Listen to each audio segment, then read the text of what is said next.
ज्यादा मत पगला।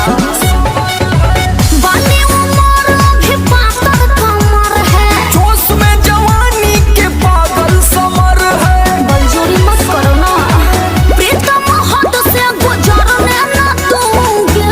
नहीं करोगी? सुन लो, कमरिया को टच करने ना दूंगी, कमरिया को टच करने ना दूंगी, कमरिया को टच करने ना दूंगी।